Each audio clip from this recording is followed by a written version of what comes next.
Now we're graphing.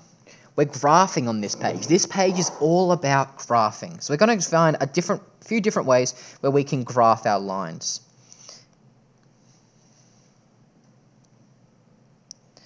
So for my first one, y equals 3x take 2. Remember, all lines equal mx plus c, where m is the gradient, c is the y-intercept. So straight away, I can tell from this line that -2 is my y-intercept. So I'm just going to go there. Next thing I know is that my gradient is 3. So I go up 3 and across 1, because that's my gradient. Now I just connect 2 points. All I need to make a line is 2 points. So now I just connect those 2 points. Okay? This is going to be a fairly straightforward page, okay? Because we're going to be doing the same thing for question B. My y-intercept is there at 3.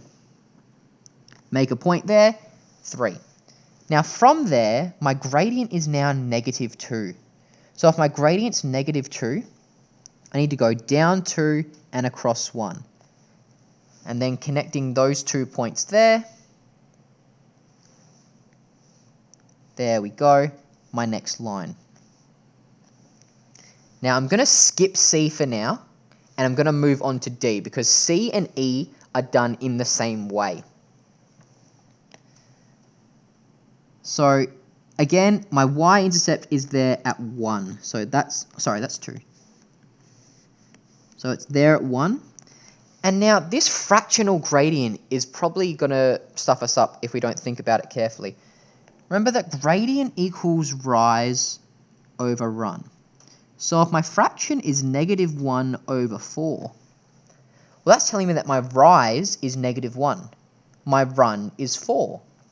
So I'm going to go down 1 and across 4, and that's going to be my next point.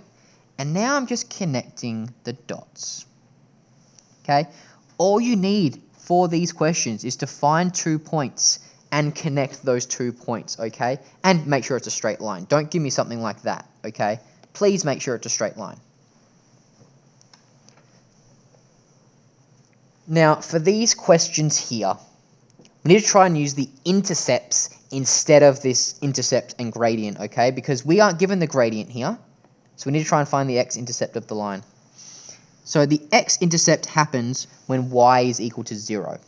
When y equals 0, so y equals 0, that turns into 4x, -3 times 0 is just 0. So that means -4x equals 0. And if -4x is equal to 0, then the x-intercept is 0. Same thing is going to be with my y-intercept. So I know that's going to be here. Right? Now, I then need to just move my equations and rearrange to try and find the gradient. I'm going to take away 4x from both sides. And I'm just going to move it there because there's a bit of room. So -3y equals -4x. And so y equals 4 over 3x. Because I divide them both by -3. If it's 4 over 3x, I go up 4, across 3. That's my next point. And now I draw a line.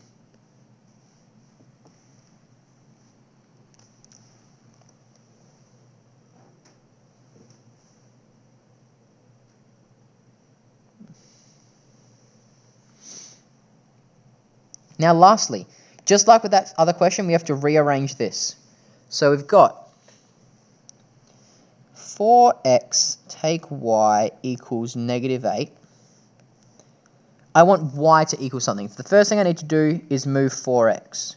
So take 4x, -y equals -4x take 8. Now I need to divide everything by -1. Because I don't want -y, I want positive y.